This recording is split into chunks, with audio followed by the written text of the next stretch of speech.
El aparato locomotor está compuesto por huesos, articulaciones y músculos. En esta oportunidad vamos a hablar de los músculos y la ciencia que los estudia es la miología. Los músculos son órganos dotados de la propiedad de contraerse y gracias a esta propiedad es que ellos pueden generar un movimiento. Acá tenemos una imagen donde vemos dos huesos que se están articulando y además vemos un músculo que tiene uno de sus extremos unido a uno de los huesos y el otro extremo unido al otro hueso. Entonces, ¿qué significa que se contraiga? Significa que puede hacerse más pequeño. Por eso, en el momento de contraerse va a generar un movimiento. Es así como trabaja el aparato locomotor. Tenemos los huesos, que sirven de palanca para los músculos, es donde los músculos se van a insertar.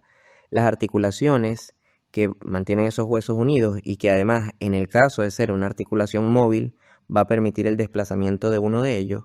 Y los músculos, que tienen un extremo fijo en un hueso para, al contraerse, mover al otro. Luego, cuando el músculo se relaja, todas las estructuras vuelven a su posición original. Entonces, cada uno de los músculos va a tener tres porciones. Tenemos dos extremos, que es donde se está insertando, y el cuerpo. A este extremo le podemos llamar origen y a este inserción. Como siempre, entre paréntesis le coloco los nombres que van a encontrar en otras nomenclaturas. O sea, en unos libros vas a leer que esto se llama origen y esto se llama inserción, y en otros libros vas a leer que esto se llama inserción proximal o fija y esta inserción distal o móvil. Cualquiera de las dos nomenclaturas está bien. Lo importante es que sepamos que esta es menos móvil porque es la que va a estar fija en uno de los huesos y que esta es más móvil porque es la que va a estar insertada en el hueso que se va a mover. Bien. Luego tenemos el cuerpo, que se le denomina vientre. Y aquí comenzamos con la clasificación de los músculos. Hay muchas clasificaciones para los músculos, pero yo les voy a mencionar 4 que son las que me parecen más importantes. Primero, la clasificación según el número de orígenes, vientres e inserciones. Les explico. Un músculo que tenga un solo origen, un solo vientre y una sola inserción se le denomina músculo simple. Pero si tiene más de uno, cambia de nombre. Entonces, por ejemplo, si tiene más de un origen, se le puede llamar bíceps, tríceps o cuádriceps. Fíjense acá este ejemplo, que es el bíceps braquial, bi de 2 y ceps de cabeza. Es como decir que tiene dos cabezas, ¿sí? Porque tiene dos orígenes arriba, dos inserciones arriba. Bien, después tríceps si tiene 3, cuádriceps si tiene 4, ¿ok? Luego, con respecto a los vientres, vamos a encontrar, hay un músculo que se llama digástrico precisamente, que va a tener dos vientres. Y hay otro músculo que es el recto anterior del abdomen, por ejemplo, que es poligástrico, porque tiene muchos vientres, di de 2 y poli de muchos. Bien, entonces, aquí les coloco dos o más vientres divididos por tendones intermedios. Es decir, tenemos tejido muscular. Luego el tejido muscular se acaba y empieza un tendón intermedio. Y empieza otra vez otro tejido muscular. Entonces cada una de esas porciones musculares serían el vientre de estos músculos digástrico o poligástrico. Y luego, con respecto a su inserción distal, si tiene varias inserciones distales, acá tenemos de ejemplo el músculo serrato mayor, que está ahí es uno de los músculos del hombro que se inserta en el tórax. Fíjense, él se va a insertar, va a tener un único origen en el borde interno de la escápula y luego tiene muchas inserciones distales en las costillas.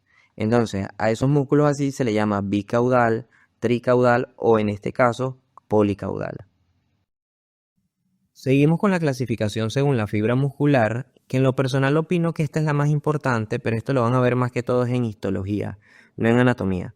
Y esta nos dice que el músculo se clasifica según cómo se vea en el microscopio y lo divide en músculo liso, que se ve sin estrías, y el músculo estriado, que se ve con estrías. A su vez, el estriado se clasifica en músculo estriado cardíaco y músculo estriado esquelético. Por otra parte, tenemos la clasificación según el control que tiene el sistema nervioso sobre ese músculo y lo divide en involuntario, que son el liso y el cardíaco, y voluntario, que es el estriado esquelético. ¿Ok? Entonces, si unimos las dos, vemos que la primera lo clasifica según el microscopio. Entonces tenemos el músculo liso, que es el que va a estar en las vísceras, y el músculo estriado cardíaco, que obviamente es el que va a estar en el corazón. Entonces, estos dos son involuntarios. Es decir, nosotros no controlamos que el corazón haga los latidos o que el intestino haga los movimientos peristálticos para mover el bolo alimenticio en el tubo digestivo. Eso no lo controlamos nosotros, eso lo controla solito el sistema nervioso, ¿ok?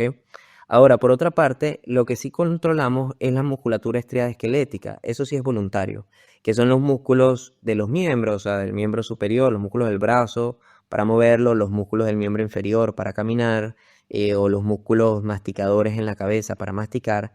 Eso sí lo controlamos nosotros, entonces por eso sí es voluntario. Bien, el estudio de estos tres, desde el punto de vista microscópico, lo van a ver bien es en histología. En anatomía nos interesa más que todo es el músculo estriado esquelético. Y finalmente tenemos la clasificación según la forma y dimensión que tenga ese músculo. Acá tenemos unos ejemplos y acá se los voy a ir mencionando.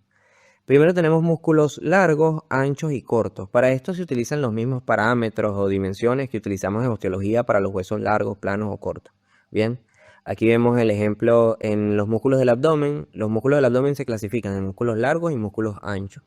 Por ejemplo, uno de los largos es el recto anterior, el que les había dicho que era poligástrico, y uno de los anchos es este músculo que es el músculo oblicuo externo. Para los músculos cortos les marco acá que es donde están los músculos de la cara, ahí vemos uno solo, pero como son pequeñitos se les dice músculos cortos. Luego también según la forma encontramos músculos circulares, como por ejemplo acá el orbicular de los ojos, fíjense que es redondito, o también en las vísceras van a encontrar unos músculos que se llaman esfínteres, esos también son circulares. Luego tenemos este que es, por ejemplo, el pectoral mayor, que fíjense que tiene una inserción grande y luego esas fibras convergen para llegar a su otra inserción siendo un tendón más pequeñito. Entonces, precisamente por eso se llama convergente, pero además al hacer eso termina quedando con una forma triangular y por eso también son triangulares. Y músculos cuadrados que a eso le hacen referencia más que todo es a los vientres del músculo recto anterior, que habíamos dicho que era poligástrico y que era un músculo largo, pero sus vientres son cuadraditos, entonces también se dicen que son cuadrados, pero también vamos a encontrar en varias regiones del cuerpo músculos con esa forma. Luego tenemos los músculos fusiformes, que eso significa, este término lo van a usar mucho en medicina, eso significa que tiene forma de uso. ¿Saben qué es un uso? No, bueno, acá les muestro. Un uso es lo que usan los costureros para colocar el hilo.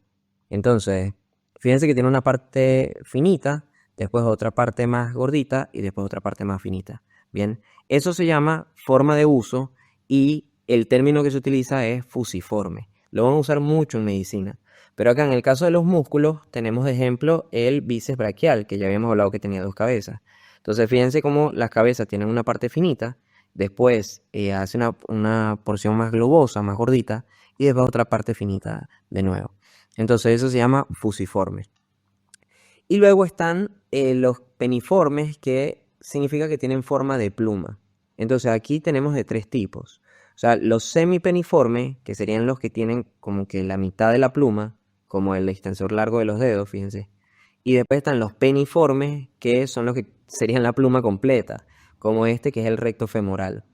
Y luego los multipeniformes, que es como si tuvieran muchas plumas, ¿sí? Entre paréntesis están los otros términos, o sea, por ejemplo, el semipeniforme se le llama unipeniforme y el peniforme se le llama bipeniforme. Entonces, un poco enredado esto, pero ¿se tienen que aprender todas estas clasificaciones? No. Ahora, ¿tienen que tener una idea de todos estos términos? Sí. Entonces, ¿por qué se los menciono? No creo que haya un profesor que directamente te pregunte la clasificación de los músculos. En ese caso, en el caso que te pregunten eso, lo más importante que digas es la clasificación según la fibra muscular. Pero mi objetivo con esto es mostrarte varios términos que vas a encontrar, ya sea en las clases de la facultad, en los videos o en los libros. Vas a encontrar varios de estos términos y es importante que ya sepas qué significa cada vez que estés leyendo sobre un músculo. Que sepas qué significa que es un bíceps o que es poligástrico o lo que es un músculo largo y un músculo ancho, si es un músculo convergente o si es unipeniforme. ¿Se entiende? Esa es la intención, que ustedes conozcan estos términos para que después sepan qué significa. Pero no se lo tienen que aprender como para expresarlo en un parcial, porque no les van a preguntar la clasificación de los músculos. Y en ese caso, recuérdense, apréndense la de la fibra muscular, que es la más importante. Y aquí viene la gran pregunta. ¿Qué tenemos que saber sobre cada uno de los músculos que estemos estudiando? Y lo principal es organizarlos según su región, su grupo y su plano. La región es la parte del cuerpo en la que se encuentra. Acá, por ejemplo, tenemos el miembro superior, que sus músculos se clasifican en músculos del hombro, músculos del brazo, músculos del antebrazo y músculos de la mano. En este caso estamos estudiando los músculos del brazo. Esa sería la región. Ahora bien, dentro de esa región los músculos se distribuyen en diferentes grupos dependiendo su posición. Por ejemplo, acá tenemos un grupo anterior, que está anterior al húmero, y un grupo posterior, que está posterior al húmero. A su vez, los músculos del grupo anterior están en diferentes planos desde superficial a profundo. Entonces tenemos un plano superficial y un plano profundo. Entonces, si yo voy a describir los músculos del brazo, tengo que decir que hay un grupo anterior que tiene un plano superficial y un plano profundo, y además también tiene un grupo posterior. Eso con respecto a cómo están organizados los músculos en determinada región. Después de eso, específico en cada músculo, hay que decir su inserción, que es el accidente óseo en el cual se insertan. Acá tenemos el bíceps braquial, de ejemplo, que se acuerdan que tienen dos orígenes, uno en el borde superior de la cavidad glenoidea y otro en la apófisis coracoide de la escápula. Luego de ahí descienden las fibras, forman el cuerpo muscular y en un solo tendón se termina insertando abajo en la tuberosidad bicipital del radio. Eso sería con respecto a la inserción.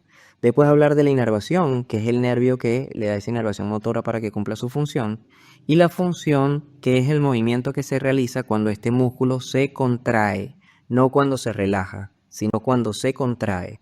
Entonces, esos movimientos pueden ser flexión, extensión, aducción, abducción o rotación. Entonces, esa sería la función del músculo.